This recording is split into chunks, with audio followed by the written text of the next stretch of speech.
करनासिए मेरो भोगर्छु हरो तीक्ष्ण बुद्धि मोरिया आन जोड़ी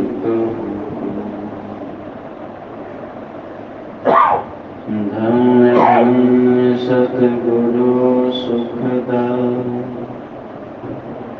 महिमा कही न जाए जो कछु कहूँ तुम्हारी कृपा मोते कछु न बचाए। त्राहिमाम कलिकाल के नराधाम पर अवतरित सर्वक्षण स्मरणीय परम आराध्य संत सद्गुरु महाराज के युगल पाद पदों में कोटि नमन। सम्माननीय आदरणीय साथी बहनें, पुण्य के धर्मी सम्माननीय आयोजक महोदय, सत्संग में पधारे समवेत समादरणीय सज्जन वृंद, धर्मशिला माताओं एवं भक्तिमती बहनों, सबों के अंतःकरण में विराजमान प्रभु के अंश को प्रणाम निवेदित करता हूँ। आज हम लोग यहाँ पर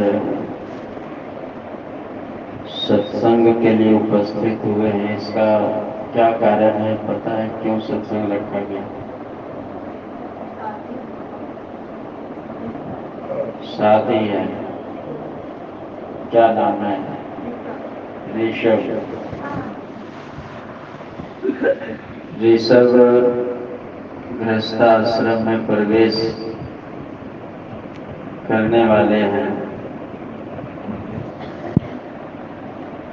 इसी के शुभ अवसर पर ये शुभ कार्यक्रम को रखा गया है। सबों को पता है।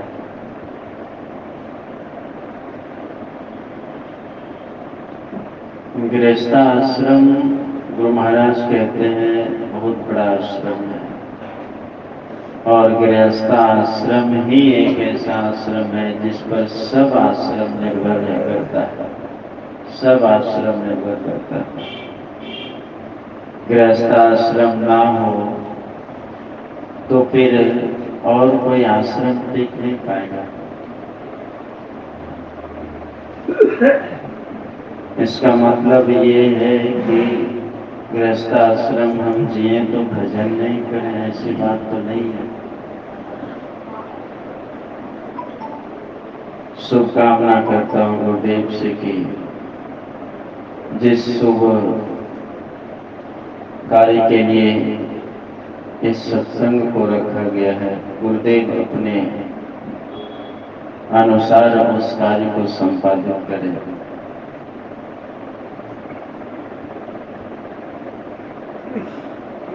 पूज्यपाद गुरु श्री भगीरथ दास जी महाराज का पदार्पण 8 तारीख को शाम लगभग वही सामने दोपहर 2 बजे के करीब हुआ था।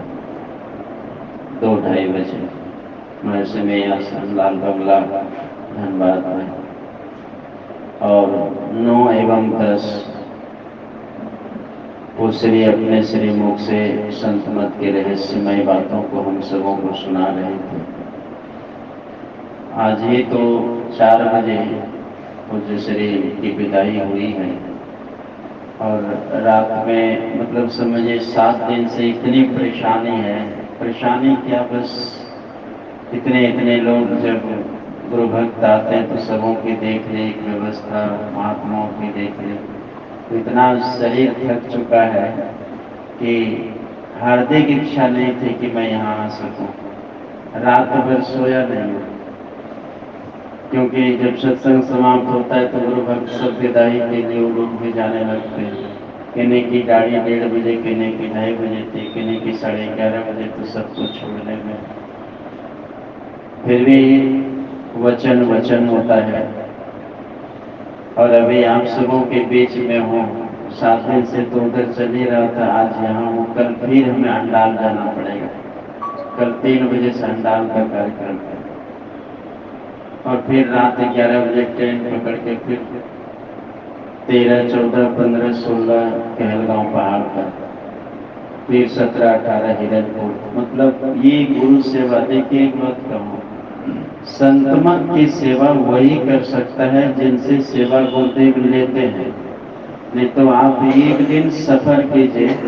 मैं आपको बताऊं कि कुछ भगीरथ गुरु से भी भगीरथ दास जी महाराज पटना से आए और उनको आने में 10 घंटा के करीब लग गया, जिनकी उम्र अभी 85 वर्ष के करीब, 80 वर्ष के करीब है, और आकर के इतना अस्वस्थ हो गए। मुझे देख करके बड़ी पीड़ा आई कि संत महात्मा कितना तकलीफ उठाते हैं, इस उम्र में भी गुरु के प्रचार प्रसार को, ज्ञान को फैलाने के लिए कितना दुख उठाते हैं। कल तो ऐसी स्थिति उनकी हो गई थी कि मंच पर जाने योग्य नहीं था। सुबह मंच पर से आए और ऐसे मतलब कि कुछ जवाब बोल रहे थे कि चक्कर आ रहा है, ब्लड प्रेशर बढ़ गया। इतने 8-8 घंटा 9-9 घंटा गाड़ी पर बैठना, और उसके बाद आज 3:30 बजे पूसरी स्नान कर लिया और 4 बजे गाड़ी बैठ करके फिर भागलपुर के लिए निकल गए। मैंने पूछा पूसरी को, सुबह 3:40 में टहल रहे थे बाहर में, मैं भी टहलने गया, तो उनसे निवेदन किया कि हुजूर यहाँ के बाद फिर कहीं की या फिर विश्राम करेंगे। कहा नहीं रहता, यहाँ के बाद हमें सुपौल जाना है। मतलब दिन भर लगेगा इनको, 11-12 बजे के कुप्पा घाट पहुँचने में, विश्राम रात्रि करेंगे, भोर ही निकलेंगे सुपौल के। आश्चर्य लगा मुझे कि इतने वृद्ध 80 वर्ष की अवस्था में संत मत की इतनी चिंता है, इतनी चिंता है गुरु ज्ञान को आगे बढ़ाने में। तो ये 2 दिन का पूरी वहाँ आश्रम में संत महात्माओं के द्वारा अमृत को लुटाया गया, और गुरु भक्तों ने जिनकी जितनी पात्रता रही वो अपने पात्रता के अनुसार। देखिए एक बात कहूँ, स्कूल में मास्टर जो है ना एक ही होते हैं, क्लास लेने के लिए आते हैं ना, एक ही मास्टर और बच्चे को होते हैं, लेकिन उन्हीं बच्चे में से कोई पास और कोई फेल है। तो क्या मास्टर साहब जो पास हो गया उसको विशेष नजर देकर पढ़ाएगा? नहीं ना, जिनके अंदर जितनी पात्रता होती है, सत्संग वही चीज है, याद रखें। गुरु महाराज सुधा सागर में स्पष्ट लिख दिए हैं कि बारिश हर जगह होती है, बारिश समान होती है, पहाड़ पर, जमीन पर, हर जगह समान होती है। लेकिन प्यासे व्यक्ति यदि पहाड़ के शिखर पर जाकर पानी पीना चाहे तो वो व्यक्ति नहीं पी सकता, उसके लिए उसे गड्ढे गहरे में उतरना पड़ेगा जहाँ की पानी जम चुका है। संत महापुरुष तो सद्गुरु के ज्ञान को समान देते हैं, लेकिन पात्रता किनकी कैसी है उस आधार पर वो स्वीकार करते हैं। अब बातें आती हैं कि पात्रता किन के अंदर आएगी, किन के अंदर पात्रता आएगी? जो 24 घंटा में कम से कम 48 बार झूठ बोलिए दे ना, 2-4 ठोक ठगिए ले कम से कम, नहीं कुछ मिले तो 2-4 से झगड़ा करने की व्यवस्था कर ले, पात्रता आएगी। पवित्रता बहुत जरूरी चीज है। मैं बार बार कहता हूँ, देखिए साधक के हित की क्या चीजें हैं। हमारे जीवन में जो छोटी छोटी समस्याएं हैं ना, छोटी छोटी बातों पर जो हम बेचैन हो जाते हैं, ये जानते हैं क्या है? आपके मन को अशांत कर देता है और फिर आप शांत होकर बैठ ही नहीं पाएंगे। हमें छोटी छोटी बातों को भुला देना चाहिए, दिमाग में मत रखिए एकदम से, तभी भजन होगा। नहीं तो वो ऐसे कर दिया, वो ऐसे बोला, अच्छा उसको भी हम दिखाई देंगे, हम भी ऐसे बोलेंगे। बैठे ध्यान करने के लिए क्या चल रहा है, जाप चल रहा है कि प्लान बन रहा है ना। प्लान बनता है कि क्या बोलेंगे उसको ज्यादा गुस्सा लगे, है ना। कौन तो बात बोलेंगे उसको लगे कि फड़फड़ा करके, ये प्लान बनता है। इन सारी बातों से साधक को बचना पड़ेगा, बहुत सावधानी की जरूरत है। याद रखिएगा, सिर्फ बाहरी हम पवित्र कपड़े पहन करके रहते हैं, और ये पवित्रता तो जरूरी है, मैं ये नहीं कहता ये गलत है, जरूरी है, लेकिन साथ साथ हमारा मन भजन के लायक बन जाए, मन मंत्र को जपने लगे, तो समझिए कि वास्तविक में पवित्र हो गया मन। और मन का पवित्रीकरण पंडितों के द्वारा अक्षत और दूध छींटने से, है ना, जलाभिषेक करने से मन पवित्र नहीं होगा। याद रखिएगा, मन को पवित्र करने के लिए मंत्र का जाप है। जितना समय मिले मंत्र का जाप करेंगे, मन पवित्र होगा। झूठ बोलने की इच्छा नहीं करेगी, चोरी करने की भावना नहीं जगेगी, ये भाव नहीं आएगा, सत्य पर आप टिकने लगेंगे। और ये विचार जैसे आएगा, आप निर्भय हो जाएंगे, निर्भयता आ जाएगी। जो झूठ बोलते हैं जानते हैं वो भयभीत रहते हैं,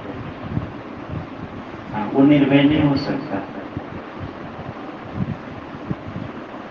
और जो भजन करते हैं, देखिए मैं आप सबों के बीच तो आते रहता हूँ, ये तो संजोग हुआ कि यहाँ आना था और मौसम खराब थी, बाइक लेकर के आने की इच्छा तो हमारी थी ही, लेकिन संजोग से गाड़ी थी।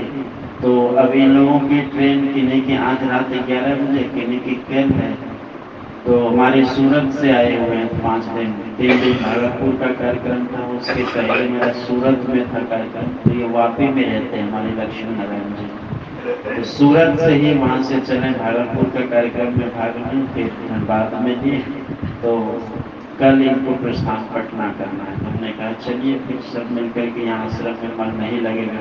अब पूसरी चले गए तो आश्रम सुना हो गया, 5 दिन पूरा हलचल था, और इन लोगों को भी लगा कि बाबा चले जाएंगे तो यहाँ हम लोग को मन नहीं लगेगा। हम लोग ने कहा कि चलिए, हमारे धरनीधर बाबू भी वहीं थे, इनको भी साथ में लेकर आ गए। हमने चलिए साथ में, तो मुझे अगर गिनती कीजिएगा तो टोटल मिला के 8 आदमी आए।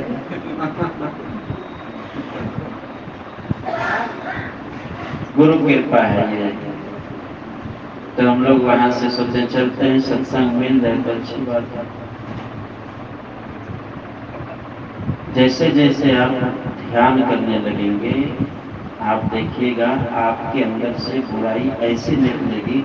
एक महात्मा को साधक ने पूछा कि गुरुजी क्या कहूँ, ध्यान में बैठता हूँ तो ऐसी ऐसी गंदी गंदी चीजें आती है कि लगता है कि बैठने से बिना बैठे अच्छा है ना, कि ये बैठने से अच्छा है कि नहीं यहाँ बैठे।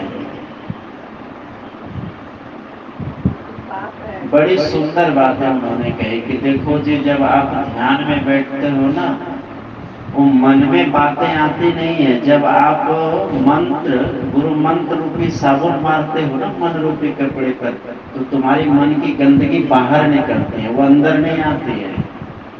लगता है हम लोगों को कि जब आप अब ध्यान के समय में क्यों गंदी बातें आती है, याद कीजिए, ऐसे क्यों नहीं आती, ऐसे नहीं आएगी। उचित या अनुचित, मैं नहीं कहता अनुचित से, उचित या अनुचित बातें उस समय क्यों आता है। आप मन को कंट्रोल करने की कोशिश करते हैं, मन में मन रूपी कपड़े को धोना शुरू करते हैं तो गंदगी तो आएगी। कभी भी साधकों को जब बैठने के समय में कुछ बातें आ जाए तो उठना नहीं चाहिए, बिल्कुल नहीं घबराना चाहिए। आप उसको देते रहिए, कभी न कभी वो सारी गंदगी हट जाएगी, फिर कभी नहीं आएगी। और ये कहेंगे कि गंदगी आ रही है, उठ जाते हैं, तो फिर वो गंदगी फिर से जैसे आप साबुन मारेंगे तो गंदगी निकलेगी। इसलिए कभी ऐसा नहीं करना चाहिए साधक। मन में बहुत सारी बातें आती हैं। गुरु महाराज तो कहते हैं कि जहाँ जहाँ मन भागे जाए, मन जहाँ जहाँ भागे उसको पकड़ पकड़ के लाए। अच्छा, एक बार उठ गए दोबारा फिर आएगा, फिर उठ जाएंगे, फिर आएगा, जब जब बैठेंगे जब जब आएगा। तो क्या करेंगे? इससे अच्छा बैठे नहीं करेंगे ना। अगर कहा दे कोई कि नहीं ध्यान वान करने की जरूरत नहीं है, जैसे बच्चा को छुट्टी हो जाए ना स्कूल में, बोरिया समेटता है, कलम और पेंसिल अगर गिरियो गया तो उसकी परवाह नहीं है। हम लोग भी बचपन में बोरिया ले जा करके चट्टे पे ले जाके बिछा के बैठते थे। कभी कभी चट्टियों छूट जाता था बांटने के समय में। अभी इस तरह से यदि हम बार बार उठेंगे, मन कभी कंट्रोल होगा नहीं होगा। और याद रखिए, मनुष्य शरीर मिला है ना, मन को पवित्र करने के लिए मिला है, मन की गंदगी को धोने के लिए मिला है। और जब तक शरीर है तभी तक धो सकते हैं। और कहीं शरीर छूट गया, मन गंदा रह गया, यही मन फिर जाता है दूसरे जोनी में चला जाए। अब वहां आप सोच भी नहीं सकते मन की सफाई के लिए, क्योंकि सिर्फ मनुष्य शरीर ऐसा है जो कर्म प्रधान है। इसके बाद वाला जितना शरीर आप ले लीजिए सब भोग प्रधान है, सब भोग प्रधान है। गाय को यदि भगवान ने उसका भोजन बना दिया, सूखी घास, हरी घास, सूखी भूसा, तो वो मांस मछली नहीं खा सकती, क्योंकि उसका फिक्स है, भोग है उसका। कोई तकलीफ आ गई तो वो बोल नहीं सकती है, भोग है, उसको भोगना पड़ेगा। लेकिन मनुष्य शरीर को परमात्मा ने जो दिया आपको, आपको मतलब चेतन को, जीवात्मा को, और ये जीवात्मा के साथ मन कब से पड़ा है पता है? का जब से सृष्टि हुआ है तब से इसके पीछे मन लग गया है, और तब से हम नाना प्रकार के जोने में भटक रहे हैं, दुख भोग रहे हैं। और ये दुख का प्रभाव क्यों नहीं होता है जानते हैं? हम भूल जाते हैं। संत महात्मा जो साधना करके ऊपर चढ़ जाते हैं ना, तो देखते हैं कि तकलीफ कितना हमने जीवन में सहा है। इसीलिए चिल्ला चिल्ला करके संत क्या करते हैं, समाज को बचाने के लिए कहता है कि जिस ओर तुम जा रहे हो वहां विष का पोटली है, नरक का कुंड है, मत जाओ मत जाओ।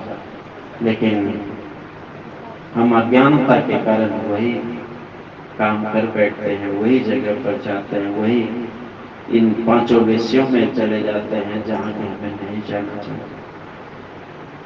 मैं एक बात कहूं, जो संत मत में जुड़े हैं ना, सच में बड़भागी हैं आप, बहुत बड़भागी हैं। जाइए देखिए, हर जगह वही पत्थर और पानी मिलेगा। अभी वृंदावन गया था मैं, बहुत गुरु भक्त कोई गए भी होंगे यहाँ से भी वृंदावन में, तो रमन रहते एक जगह है, कोई गए होंगे तो वहां बिना धुरखेलिएगा, धुरखेल खेलते कितनों नया कपड़ा पहन के लोग जाए तो माथा कान में सब बालों उठा के भर देते। ठीक है, हमारी संस्कृति है, सनातन की परंपरा है। भगवान श्री कृष्ण उस रेती में रमन किए हैं। किस प्रकार रमन किए हैं? भगवान तो सर्वव्यापक है, तो यहाँ धूल उड़ाने से क्या होगा? ठीक है, हमारी श्रद्धा है, लेकिन इतने दूर तक ही श्रद्धा यदि सीमित रह गई तो क्या मन पवित्र होगा? मन पवित्र नहीं हो सकता इससे। मन की पवित्रता सिर्फ और सिर्फ सद्गुरु के उपदेशों को जीवन में उतारने और पालन करने से होगा। मैं आप सबों के बीच उपदेश करने नहीं आता हूँ, आपको पता है। मैं इतना ही बात कहने आता हूँ कि आप घर की जिम्मेवारी जो मिली है, घर का काम भी कीजिए। हमारे गुरुदेव का तो ऐसा ज्ञान है, ऐसा भजन है कि आपको पकड़ ही नहीं पाएगा कि आप भजन कर रहे हैं कि क्या कर रहे हैं, है कि? घर में आप काम भी कर रहे हैं, मन से मंत्र जाप कर रहे हैं, तो कोई जान पाएगा? ये नहीं ना कि आप माला लेकर के गुरुदेव बिठा दिए कि तुमको 100 माला करना ही पड़ेगा, है ना, 50 माला गिनती करना ही पड़ेगा। जो घर वाला बोले बड़ा तू बैठी है माला लेकर के, छोड़ काम नहीं समझ में आता बहुत सारा काम। हमारे गुरुदेव ने तो कहा थी पावन गुरु मंत्र मने मन जाप जपो, कितना सरल है।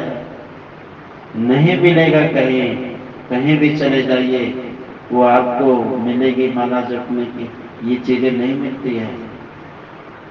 मैं तो देखा कई संस्थाओं में जाकर इतना सरल ज्ञान और इतना सुदृढ़, इतना मजबूत ज्ञान नहीं मिलेगा। मुझे तो लगता है कई जन्मों की पुण्य की पूंजी है जो संत मत में आ गए हैं आप लोग। कई जन्मों की पुण्य की पूंजी है जो ऐसे संत मत में सरल सरल जग में प्रचारी वाले स्थान में पहुंच गए। अब थोड़ी सी हमें प्रयास करना है, थोड़ा सा प्रयास करना है। समय निकाल करके देखिए, मन की गंदगी बिना मंत्र का जाप करने से नहीं होगा। ये जो सत्संग में बैठे हैं ना, बहुत उत्तम काम है, लेकिन इतना ही यदि सीमित है तो फिर काम बनने वाला नहीं है, काम नहीं बनेगा। प्रयास कीजिए।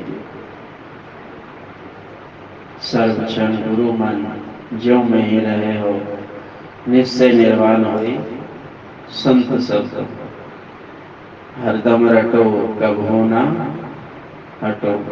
क्या कहा? तो ही छेड़ेगा काल, ठीक है, छेड़ेगा। नौ शब्द का प्रयोग है गुरु के मंत्र में, इतनी शक्ति। अभी की घटना में बता देता हूँ, मनिहारी से 4 माता जी आई और हमको सूचना नहीं दी, और वो जो फोन नंबर लिख करके रखी थी वो भी भूल गई, वही एक बक्सा में बंद करके रख दी थी। और साहेबगंज लंच से पार हुआ, मनिहारी घाट से साहेबगंज में बनांचल पकड़ ली और आ गई यहाँ धनबाद। और धनबाद में आकर के उतर करके 4 बजे से बैठी, कितने बजे जाते हैं? 9:15 बजे। और वहां पर अगर आप कहेंगे कि लाल बंगला जाना है तो वहां 3 लाल बंगला है। अब ऑटो वाला पूरा उसको घबरा दिया, कोई कहे 1000 लगेगा, कोई कहे 500 लगेगा, कोई कहेगा कि बहुत दूर है। अब एक माता जी उसमें जो है बड़ी भक्तनी है, वो क्या कि बोले कि हम कहीं नहीं जेबे, हम यहीं बैठ गए, जाता से हम नहीं जेबे। बैठ गई, बता देती, बैठ गई, आंख बंद करके बोले अब गुरुदेव जो कीजिए आप ही कीजिए, हमको कुछ पता नहीं होगा तो घूम के चल जाएंगे। मनिहारी चलते मेरी तो हृदय कांप उठा कि गुरुदेव भक्तों की रक्षा कैसे करते हैं। सामान्य भक्तों की ताकत होनी चाहिए मेरी भाव में, मेरी पुकार में। बैठे थे चारों और कहीं पता नहीं कि कहाँ जाना है, कुछ पता नहीं। सिर्फ गुरु महाराज के मैं ही बाबा का आश्रम जे गए, हिंदी में नहीं बोल पाता, मैं ही बाबा का आश्रम जे गए, रतन बाबा रहे थे, बस और कुछ नहीं।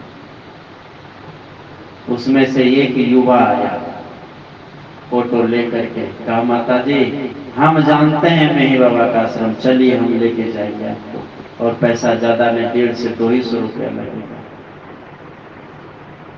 कहा माता जी आप चिंता नहीं कीजिए, चलिए हम पहुंचा देंगे। उसके बाद वो उठती है और ऑटो पर बैठाया, ले जाकर के गेट के पास उतारा, और उस समय मैं स्तुति विनती कर रहा था, शायद 7:30 ऐसा कुछ समय हो रहा है। स्तुति विनती के बाद जैसे सुनी तो रो पड़ी गेट पर, बता रही थी आंख से आंसू कि इतने दयालु हैं कि स्टेशन पर बैठे हैं कि कहीं पता नहीं कहाँ जाएंगे, कुछ एड्रेस नहीं है, और गुरुदेव आते हैं रूप बदल करके पहुंचा हुआ। और कहा माता जी आप चिंता मत कीजिए, क्यों रोते हैं, क्यों परेशान होते हैं, घर नहीं जाना है, आश्रम जाना है सत्संग सुनने, आप मेही बाबा का सत्संग में जा रहे हैं, चलिए पहुंचाएंगे हम पहुंचे। परवल प्रेम के पाले पड़कर प्रभु को नियम बदलते देखा, अपना मान तले टल्लाए पर भक्तों का मान न डरते देखे। ऐसे हमारे गुरुदेव हैं। हमारी पुकार में ताकत होनी चाहिए, हमारी पुकार होनी चाहिए अंतःकरण से। मुझे विश्वास है कि गुरुदेव रूप बदल के आ जाएंगे।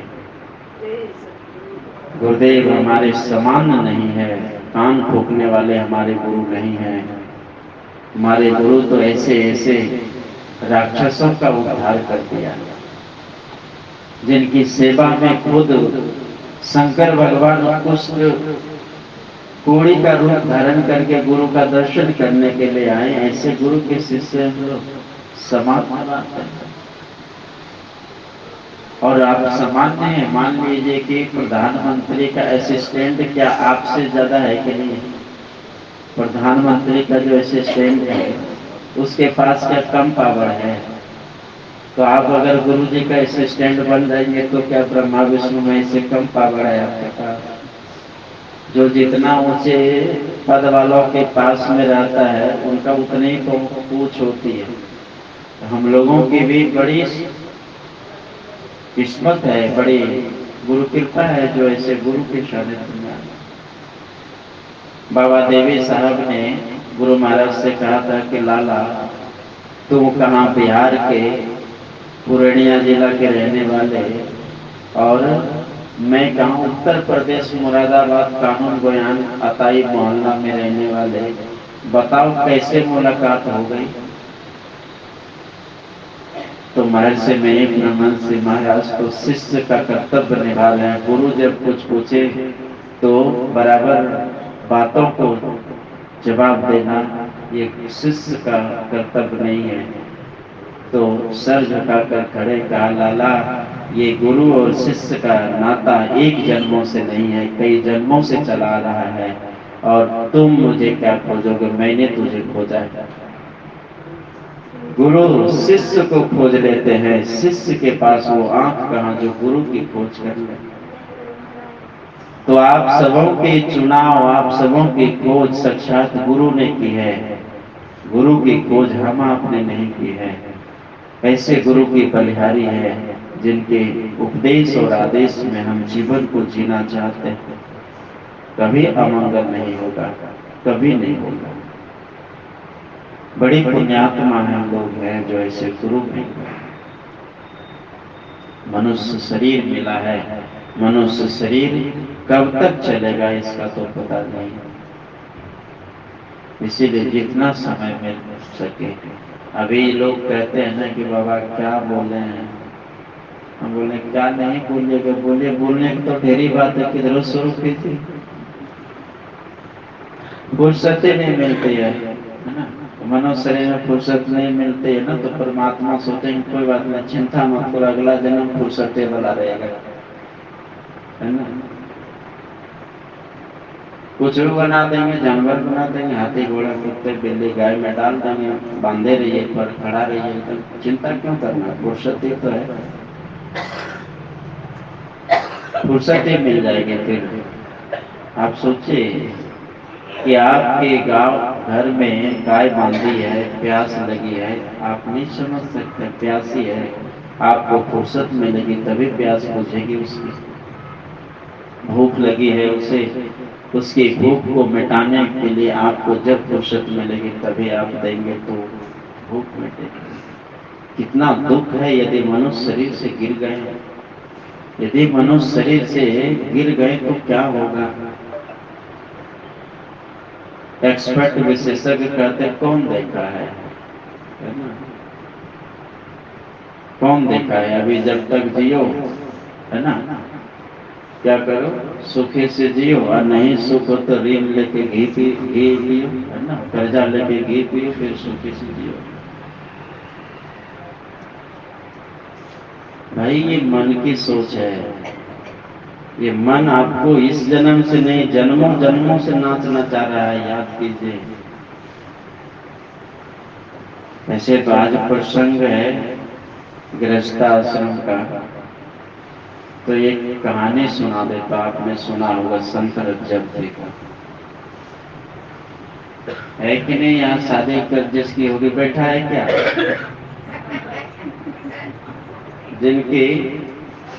जिनकी शादी होगी यहीं बैठा है क्या, भले नहीं बैठा है, सुन लो, भले नहीं बैठा है, अब सुनाएंगे कहानी। दादू दयाल जी महाराज का शिष्य रज्जब जी हो गए, तो जब उनकी शादी नहीं हुई थी तो रोज सत्संग में जाना,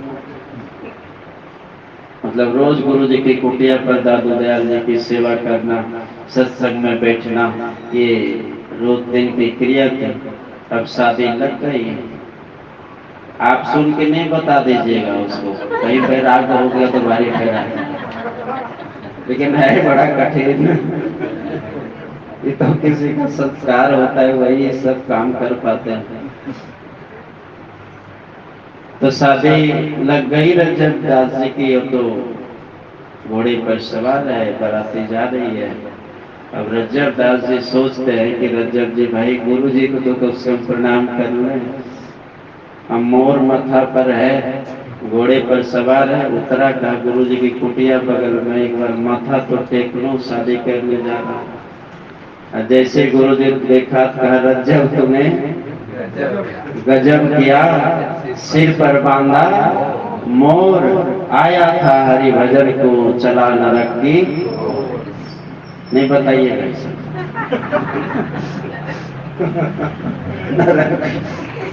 अरे उनका संस्कार था, उनको पता था कि ये संत बनने वाले हैं भाई। तो जैसे कि नारद जी आया यहाँ मृत्यु लोग घूमने के लिए, और कुछ ऐसे दृश्य को देखा, भावना जग गई, सुअर के जोने में चला गया। तो ये तो संस्कार है। तो क्या क्या रज्जब जी ने गुरु जी की बात को समझ गए, ये सारा समझ गए। बारात लोग आते हुए कहा भैया तुम लोग देखो कहीं मिल रहे तो व्यवस्था करो। छोटा भाई को सुनने जीवनी में उसमें दृष्टांत में देखा कि छोटा भाई के घर की शादी किया। लेकिन रज्जब दास जी देखिए, गृहस्थ आश्रम में प्रवेश करना गलत नहीं है, ये बहुत जरूरी चीज है। और अगर यदि आप भक्तमाल की पुस्तक को उठा करके पढ़ेंगे, मोटी पुस्तक है, उसमें जितने भी संत हो गए, जितने भी संत हैं, अधिकांश संत गृहस्थ आश्रम वाले ही हैं।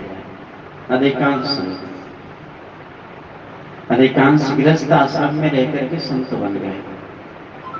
तो आजकल के लोग कहते हैं बाबा ये सब काम तो आप लोगों का न है, हम लोग तो गृहस्थ न है, मतलब साइनबोर्ड लगाया गृहस्थ का, बैनर टांग लिया।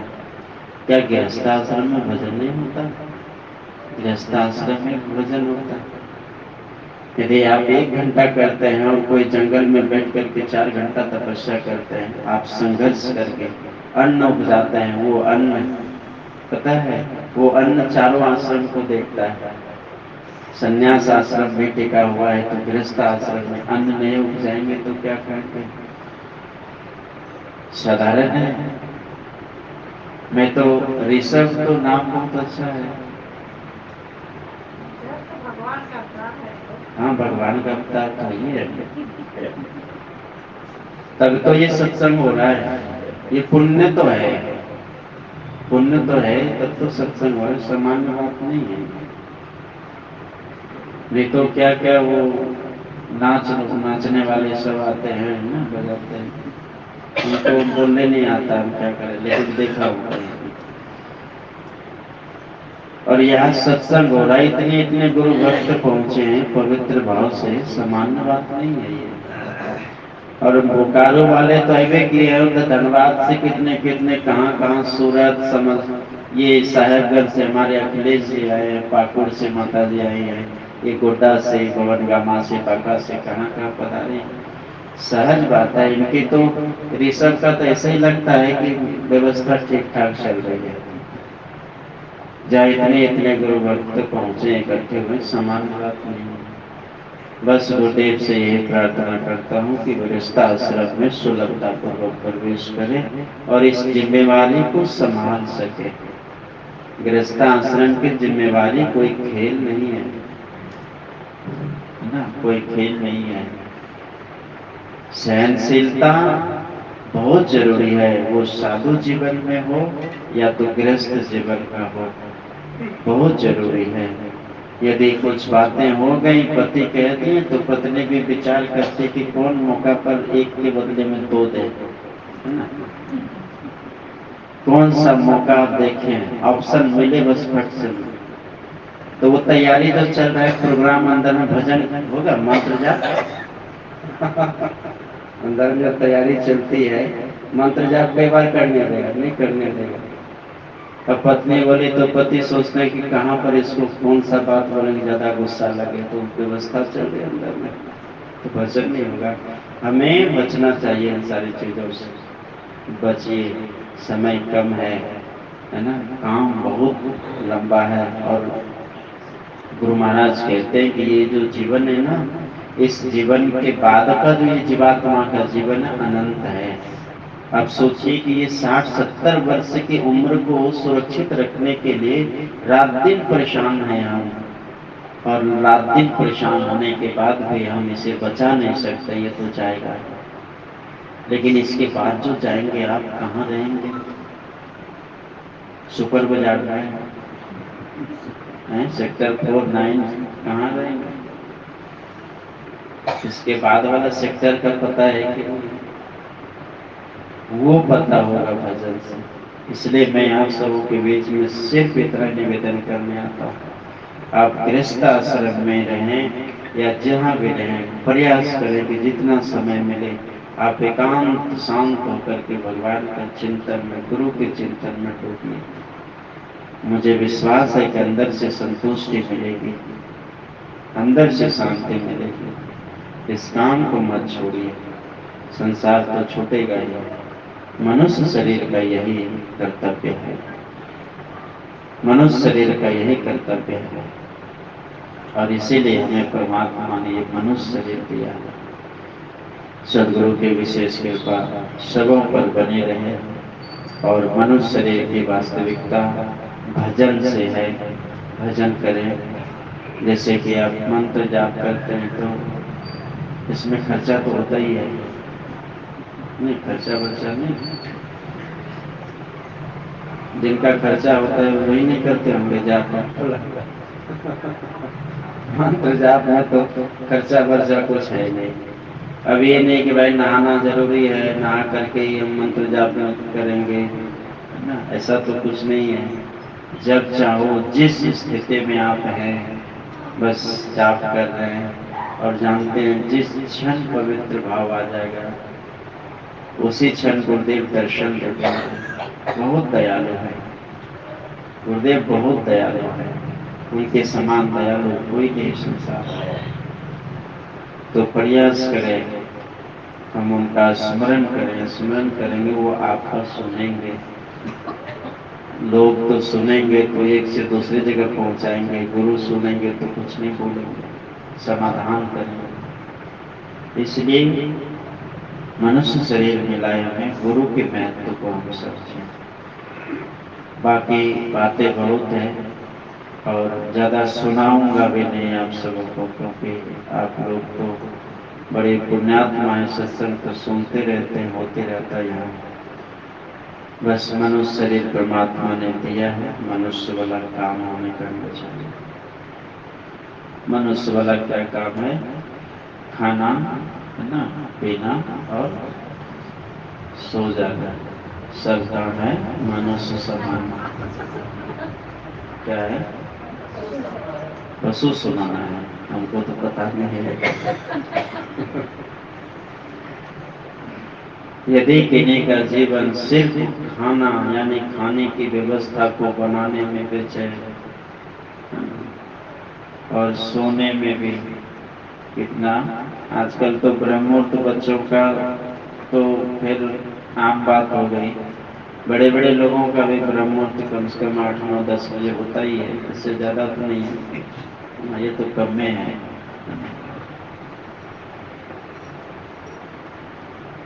एक वकील साहब रांची कोर्ट के आए थे कल रात, पूज्य बाबा का दर्शन करने, और सुबह ही 4 बजे वो भी निकले। तो पूज्य बाबा टहलते हुए पूछते हैं, ये सुबह 3:42 की बात है, मैं भी टहल रहा भोरे 3:42। क्या हुआ? पूज्य बाबा अकेले मौज में उधर बढ़ गए, तो मैं दौड़े दौड़े गया, कहीं अकेले चले गए, चक्कर उकर आता है तो दिक्कत होगी। तब तक वकील साहब भी टॉर्च मारते हुए दौड़े जा रहे हैं कि पूज्य बाबा कहाँ चले गए। संतों की सेवा करने से न मन पवित्र होता है और बड़ी शक्ति मिलती है। तो पूज्य बाबा कहते हैं, वकील साहब कितना बजे जगते हैं? कहा हुआ है वो जो 6:30-7 बजे जगिए जाए तो अच्छा ईमानदार छे। तो उस समय तो सूरज नहीं है उगलो होते 7 बजे तो नहीं है उगता होते नहीं हो जो उगी जाए छे। हाँ, जे वकील हो तो इतना सत्य कहना बोल दिलिए आपका वकील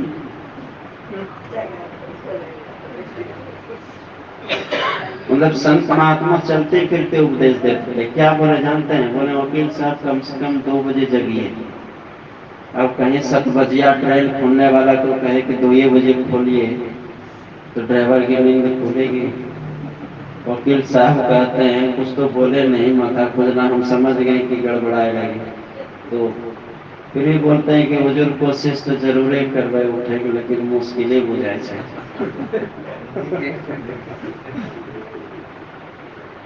तो बोले कोई बात नहीं है, जब आप प्रयास करिए कि 3 बजे कम से कम उठे।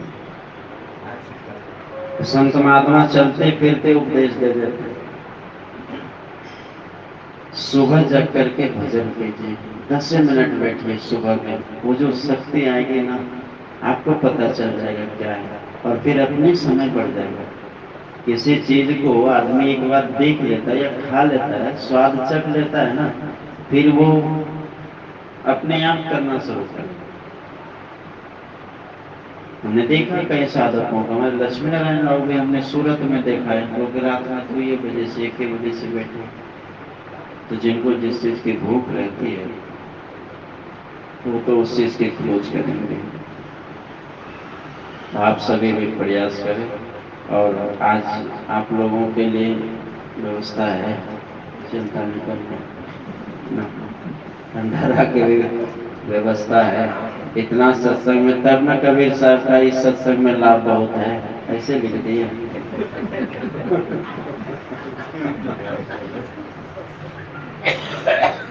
तो सदगुरु की कृपा है। हमारे ये सुनेता वर्णवाल और इस घर में संत मत के बीज को बोने वाली हमारी वयोवृद्ध माता आदरणीय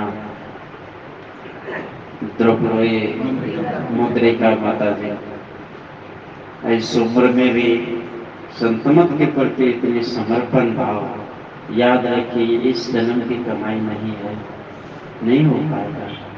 संतमत में पहले तो लोगों को विश्वास ही नहीं होता है, क्योंकि यहाँ तो कुछ दिखावा वाला है नहीं कि घंटी बजे भी नहीं किए तो भक्ति हुआ कैसे? अगरबत्ती नहीं दिखाए तो कैसे हो गया? भगवान कैसे खुश हो जाए? यहाँ तो कुछ नहीं है, यहाँ तो कहता मन को चढ़ा दो, वस्तु मत चढ़ाओ, क्योंकि वस्तु को तो मैंने बनाया है, तुम्हारा मन को भी मैंने बनाया लेकिन गंदा हो चुका है, साफ करो। इसीलिए गुरु मंत्र देते हैं कि तुम पवित्र मंत्र का जाप करोगे तो मन पवित्र हो जाएगा, मन सुमन हो जाएगा। और याद रखना तुझे चढ़ाने की जरूरत नहीं है, मैं अपना लूंगा, उसे अपने आप अपना लूंगा। तो हमारा मन मंत्र जाप से पवित्र होगा, सुमन हो जाएगा। गुरु की उस ज्ञान को पा करके ये धन्य हो जाएगा। तो ये मैं पुनः विशेष आगे तो आज बढ़ूंगा नहीं, क्योंकि मुझे भी जाना है। रात में कुछ गुरु भक्त विदा होंगे, ट्रेन है इन लोगों की भी, और मुझे भी कल मेरी भी ट्रेन है। तो मैं बस इतना ही निवेदन करता हूँ कि जिस भी उद्देश्य से इस कार्यक्रम को रखा है और आप सभी पधारे हैं, गुरुदेव से प्रार्थना आप सभी भी करें कि ये शादी का जो कार्यक्रम है पूरे मंगल तरीके से, निर्विघ्न तरीके से संपन्न हो। ऐसे तो देखिए संसार है, कुछ ना कुछ तो समस्या स्वाभाविक है, लेकिन समस्याओं को हम समस्याओं में ना परिणत करते हैं। समस्या एक वचन है, समस्याओं मतलब अनेक। तो हमें प्रयास करना चाहिए। मैं गुरु महाराज से ये प्रार्थना करता हूँ कि ये शुभ मंगल कार्य आपकी दया दृष्टि से और आपके निगरानी में संपन्न हो और आप इसका योगक्षेम करें, यही गुरुदेव से प्रार्थना है। और आप सबों के लिए भी मैं प्रार्थना करता हूँ कि जितना समय मिले भजन में मन लगाए। आपकी भी आंतरिक उन्नति हो, ये शुभकामना के साथ समय को ध्यान में रखते हुए वाणी में विराम। बोले प्रेम से